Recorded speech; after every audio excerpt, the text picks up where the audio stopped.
Hello, praise the Lord, जय मसीह की। मैं धीरज राजेश बघेल स्वागत करता हूं आपका आज के वीडियो में। और संडे के लिए जो वीडियो मुझे बनाना था उसको बनाने में थोड़ी देरी हो गई है, और मैं प्रभु से दुआ कर रहा हूं कि ऐसी परिस्थितियां हो जाए कि मैं संडे के दिन भी एक जो वीडियो मैं जैसे आज अपलोड कर रहा हूं वो संडे के दिन ही अपलोड हो जाए तो अच्छा रहेगा कि परमेश्वर के पवित्र विश्रामवार के दिन परमेश्वर का वचन जो मैं सीख रहा हूँ, जो पवित्र आत्मा परमेश्वर मेरे लिए और आपके लिए भी देना चाहते हैं, वो संडे को आ जाए तो बहुत अच्छा होगा। हम स्टडी कर रहे थे गलातियों उसका 4वां अध्याय। एक्चुअली ये स्टडी उत्पत्ति 21 की है। उत्पत्ति 21 में 2 स्त्रियों का वर्णन है, एक है सारा, दूसरा हाजिरा। उनके दोनों पुत्रों का वर्णन है, एक है इश्माइल और दूसरा इजहाक। सारा का बेटा इजहाक और हाजिरा का बेटा इश्माइल। अब इसकी जब हम गहराई में स्टडी कर रहे हैं, उत्पत्ति 21 से मिलने वाली शिक्षा की स्टडी कर रहे हैं, तो हम 2 वाचाओं की स्टडी कर रहे हैं, एक है सारा और एक हाजिरा, जिसके लिए मैं आपके लिए वचन पढ़ूंगा। गलातियों उसका 4वां अध्याय वचन 24 से 26। इन बातों में दृष्टांत है, ये स्त्रियां मानो 2 वाचाएं हैं।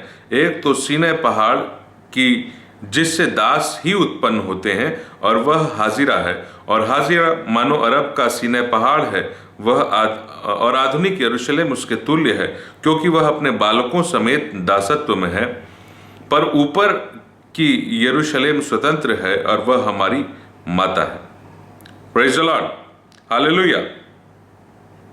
और सारा और हाजिरा का वर्णन यहाँ पर बताया जा रहा है और 2 वाचा के रूप में किया जा रहा है। एक वाचा, हाजिरा कौन है? सीनै पहाड़ पर बांधी गई वाचा, अर्थात वो व्यवस्था जो दी गई है। और सारा जो है वो ऊपर के यरूशलेम पे जो बांधी गई वाचा है। और ऊपर का यरूशलेम अर्थात हम देखेंगे प्रभु यीशु मसीह, जिन्होंने अपने लहू के द्वारा उस नई वाचा को बांधा, जिसका वर्णन उपरोक्ति कोठरी पे, जैसा उन्होंने कहा कि ये नई वाचा का मेरा वह लहू है जो बहुतों की पापों की क्षमा के निमित्त बहाया जाता है। और उस वाचा का लहू को प्रभु यीशु मसीह ने एक्चुअली क्रूस की कथा में, जिसको 1 कुरिन्ती 18 बोलता है, क्रूस की कथा नाश होने वालों के लिए मूर्खता, परंतु उद्धार पाने वालों के लिए परमेश्वर की सामर्थ है। वो क्रूस की कथा काफी पहले से शुरू हो गई थी, और उसमें गत्समनी के बाग से जब हम देखेंगे, और कलवरी या गलगथा पहाड़ पर जाना उनका, और वहां पर जाकर उनका लहू बहाना, और उस नई वाचा के लहू को मसीह ने बहाया, और जिसके कारण से इस पृथ्वी पर अद्भुत बदलाव आया, जो आज भी आ रहा है और आता रहेगा, जो कोई मसीह पर विश्वास करता है। पर एक सवाल को लेकर मैं आया हूं आपके पास। हम उत्पत्ति 21 की स्टडी, जिसमें हम सारा और हाजिरा की और उनके बच्चों की स्टडी कर रहे हैं, उसके लिए मैंने स्टडी करने के लिए जो एक पार्ट चुना है गलातियों 4 उसका वचन 21 से 31, जिसकी हम बहुत लंबी स्टडी कर रहे हैं। परमेश्वर ने मुझे अगुवाई की है, और इसके ऊपर काफ़ी वीडियो, मैं 1-2-3 वीडियो तो बना ही चुका हूं, और अभी ये उसका आई थिंक 4वां या 5वां वीडियो है, तो वो लेके मैं आया हूं। और इसके बाद आगे और भी इस पे बहुत से संदेश परमेश्वर ने मुझे दिए, मैं धीरे धीरे लेके आऊंगा। मगर एक सवाल उठता है, आज मैं एक सवाल के साथ आया, और वो सवाल ये है कि हाजिरा सीनै का पहाड़ ही क्यों, या सीनै के पहाड़ पर जो वाचा बांधी गई वो हाजिरा ही क्यों, और ऊपर के यरूशलेम में जो वाचा बांधी गई वो सारा ही क्यों? या इनके बीच कोई रिश्ता है भी कि नहीं, कि जस्ट हम नाम ले रहे हैं कि नहीं, हाजिरा जो है वो वाचा है जो सीनै पहाड़ पर बांधी गई, और सारा जो है वो वाचा है जो ऊपर के यरूशलेम में बांधी गई। क्या इनके बीच आपस में कोई संबंध है?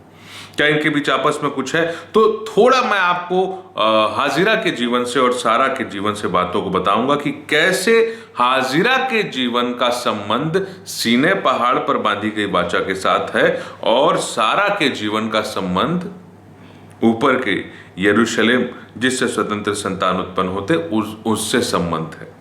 सारा से संबंध है जो है ऊपर के यरूशलेम पे बांधी गई वाचा का। तो इसके लिए हमको पुराने नियम में ही जाना पड़ेगा, और मैं इसी प्रश्न का जवाब कि भाई मैं बोल रहा हूं कि 2 वाचा है, एक हाजिरा है और एक सारा है, और हाजिरा जो है सीनै पहाड़ की वाचा, तो भाई कोई इनके बीच कोई कनेक्शन भी है, या हमने सिर्फ उन 2 वाचा का जस्ट नाम दे दिया कि भाई एक वाचा का नाम हाजिरा है, दूसरी वाचा का नाम सारा है।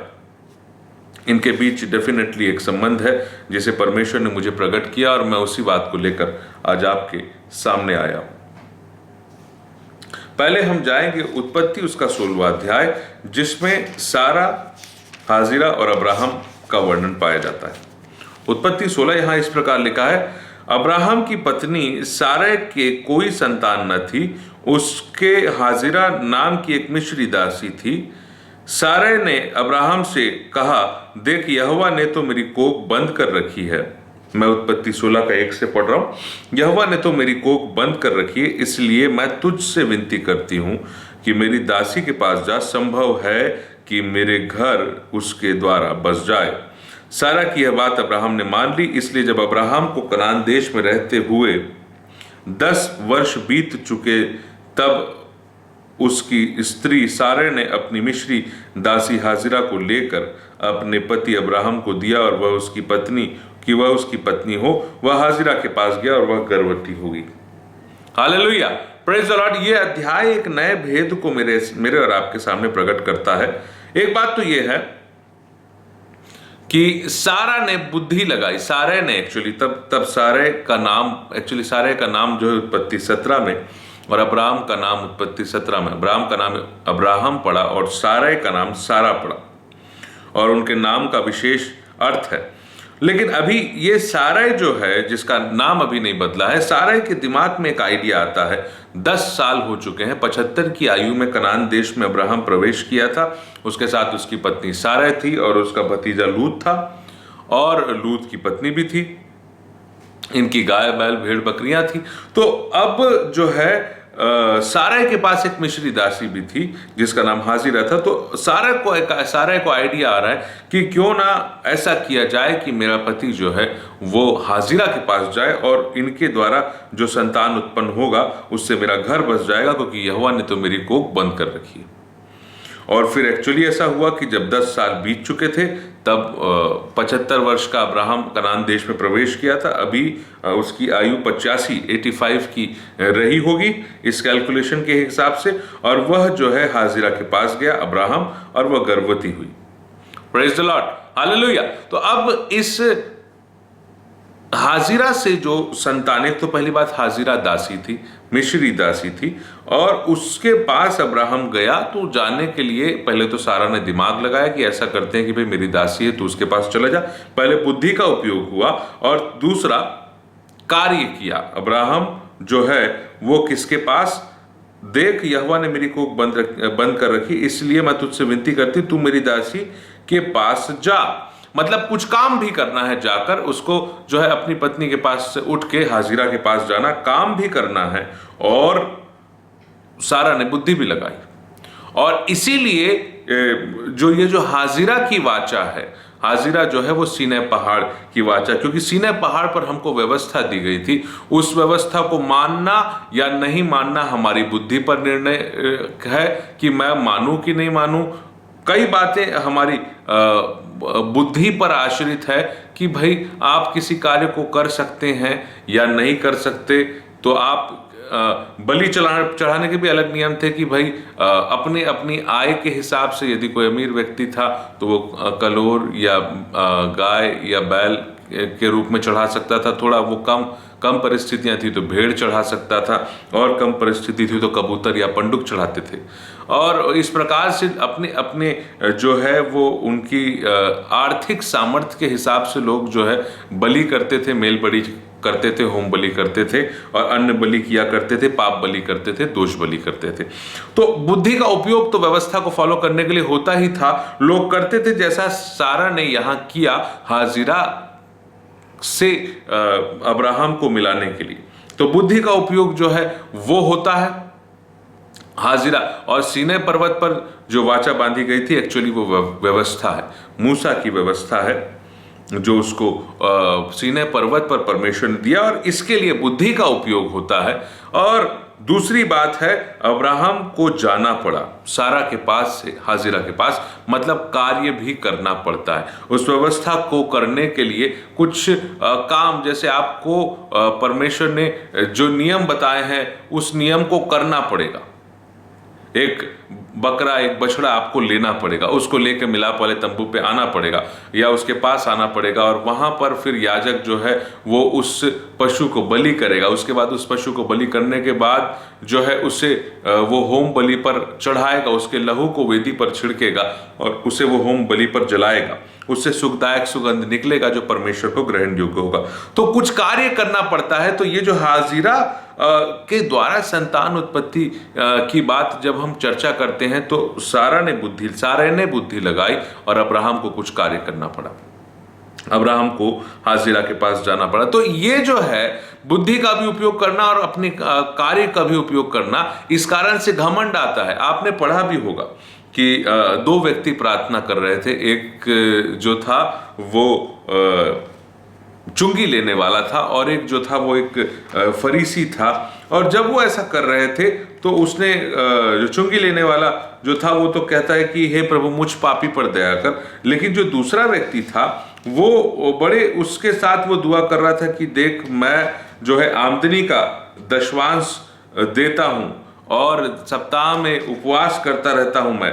इस प्रकार जो है वो कंपैरिजन हो जाता है जब आप कामों की व्यवस्था की बात करते हैं या अपने कामों के हिसाब से किसी चर्चा को करते। देखिए यहाँ पर क्या होता है, मैं आपके लिए लूका 18 से पढ़ूंगा।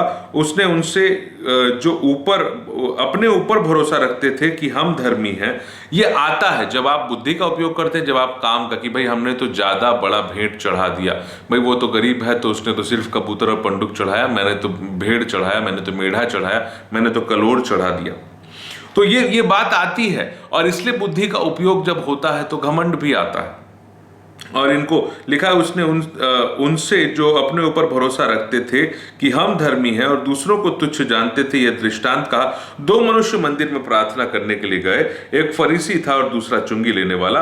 फरीसी खड़ा होकर अपने मन में यह प्रार्थना करने लगा, हे परमेश्वर मैं तेरा धन्यवाद करता हूं कि मैं दूसरे मनुष्यों के समान अंधेर करने वाला, अन्यायी और व्यभिचारी नहीं, न इस चुंगी लेने वाले के समान हूं। मैं सप्ताह में 2 बार उपवास रखता हूं, मैं अपनी कमाई का दशवांश भी देता हूं। परंतु चुंगी लेने वाले ने दूर खड़े होकर स्वर्ग की ओर आंख उठाना भी न चाहा, वरन अपनी छाती पीट कर कहा, हे परमेश्वर मुझ पापी पर दया कर। मैं तुझसे कहता हूं कि वह दूसरा नहीं पर यही मनुष्य धर्मी ठहराया जाकर अपने घर गया। परंतु क्योंकि जो कोई अपने आप को बड़ा बनाएगा वह छोटा किया जाएगा, और जो अपने आप को छोटा बनाएगा वह बड़ा किया जाएगा।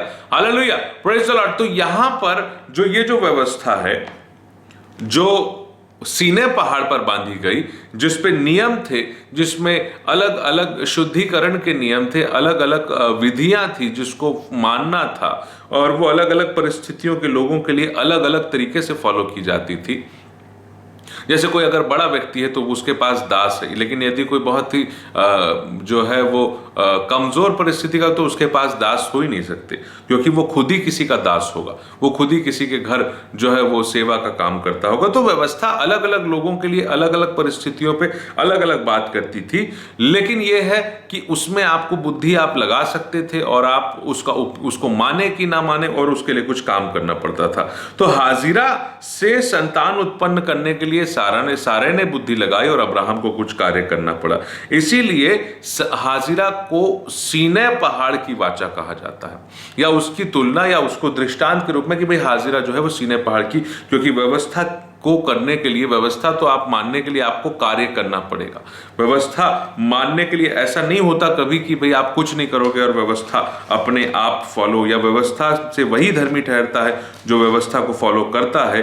यदि कोई व्यवस्था को फॉलो नहीं कर पा रहा है तो व्यवस्था के अनुसार वो अधर्मी है, एक पापी व्यक्ति है। ये बात बहुत साफ रीति से आपके सामने कही जा सकती है अलग अलग स्थानों से, मगर मैं आपके लिए ये कर देखिए, लिखा याकूब 2:10 कहता है, क्योंकि जो कोई सारी व्यवस्था का पालन करता है परंतु एक ही बात में चूक जाता है, वह सारी बातों में दोषी ठहर चुका। इसलिए कि जिसने यह कहा कि तू व्यभिचार न करना, उसने यह भी कहा कि तू हत्या न करना। इसलिए यदि तूने व्यभिचार नहीं किया पर हत्या की तो भी तू व्यवस्था का उल्लंघन करने वाला ठहरा। तुम उन लोगों के समान वचन बोलो और काम करो जिनका न्याय स्वतंत्रता की व्यवस्था के अनुसार होगा।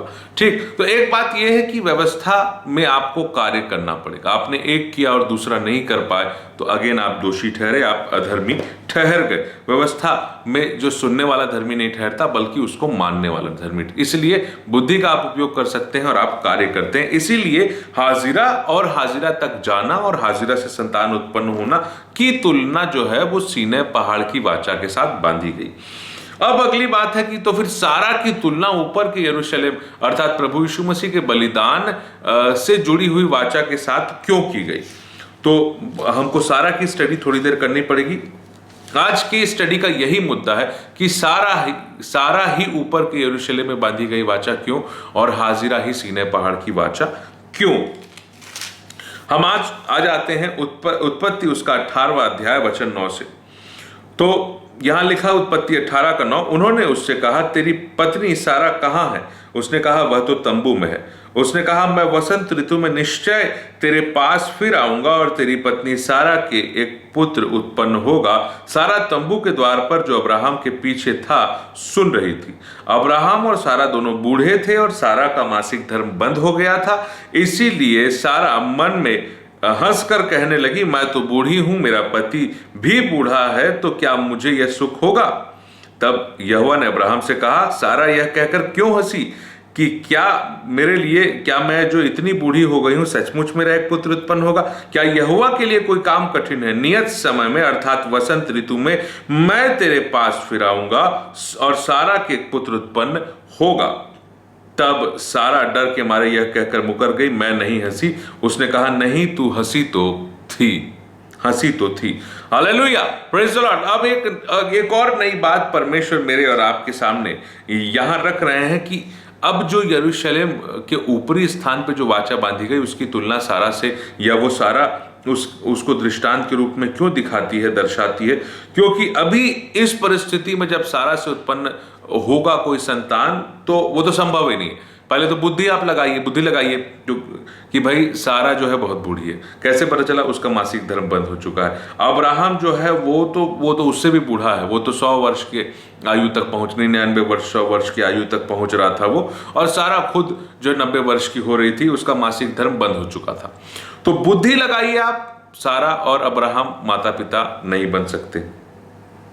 सेकंड बात है, यहां अब्राहम के अपने कार्य करने से कुछ नहीं होने वाला। वहां तो अब्राहम ने, सारा ने बुद्धि भी लगाई और अब्राहम ने काम किया। अब्राहम उठा, सारे के पास से जाकर वो हाजिरा के पास रहने लगा और फिर हाजिरा गर्भवती हो गई।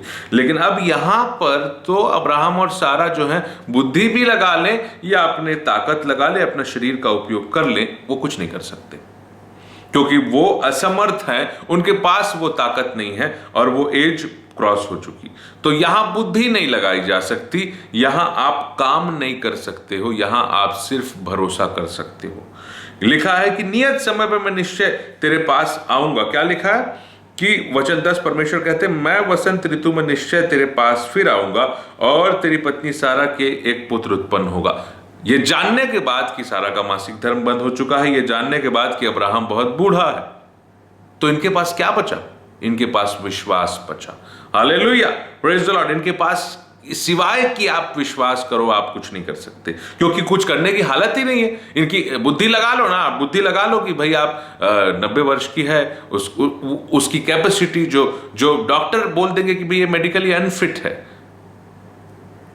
जैसे आप कभी जैसे आप खेल प्रतियोगिता होती है तो मेडिकल फिटनेस चेक किया जाता है कि कहीं उसने ड्रग्स तो नहीं लिया है, कहीं उसने कोई दवाई लेकर अपने बॉडी को एक्टिवेट तो नहीं कर लिया है, कहीं ये डोपिंग टेस्ट होता है। तो अलग अलग चीजें, तो मेडिकली वो देखते हैं कि हाँ मेडिकली फिट है, कहीं ऐसा तो नहीं है कि ये ज्यादा ही बीमार है और उस खेल में शामिल होने के ही लायक नहीं है या उसके शरीर को खतरा है। तो इस प्रकार, तो आज आप अगर डॉक्टर के हिसाब से बुद्धि लगा के देखोगे कि भाई सारा और अब्राहम से पुत्र उत्पन्न होना है तो मेडिकली अनफिट है दोनों, एक नहीं दोनों। और परमेश्वर ने कहा मैं वसंत ऋतु में निश्चय तेरे पास फिर आऊं। अब यहां वहां अब्राहम ने काम किया, सारा ने बुद्धि लगाई, यहां सिर्फ परमेश्वर काम कर रहे हैं। Hallelujah, praise Lord. यहां ना अब्राहम काम कर सकता है, ना सारा काम कर सकती, ना अब्राहम बुद्धि लगा सकता है, ना सारा बुद्धि लगा सकती। यहां कौन काम कर रहा है? यहां परमेश्वर कार्य कर रहे हैं, बोल रहे हैं मैं वसंत ऋतु में निश्चय तेरे पास फिर आऊंगा और तेरी पत्नी सारा से एक पुत्र उत्पन्न होगा। हालेलुया।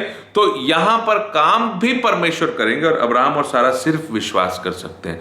और जो वाचा ऊपर के यरूशलेम में बांधी गई, वो वाचा क्या है? क्योंकि परमेश्वर ने जगत से ऐसा प्रेम किया कि उसने अपना एकलौता पुत्र दिया, ताकि जो कोई विश्वास करे वह नाश ना हो परंतु अनंत जीवन पाए। Hallelujah, praise the Lord. तो इसीलिए सारे की तुलना जो है वो जो है यरूशलेम के ऊपरी हिस्से में जो वाचा बांधी गई थी, वो कलवरी पर गलगथा पहाड़ पर बांधी गई थी, उसके साथ तुलना की जा रही है।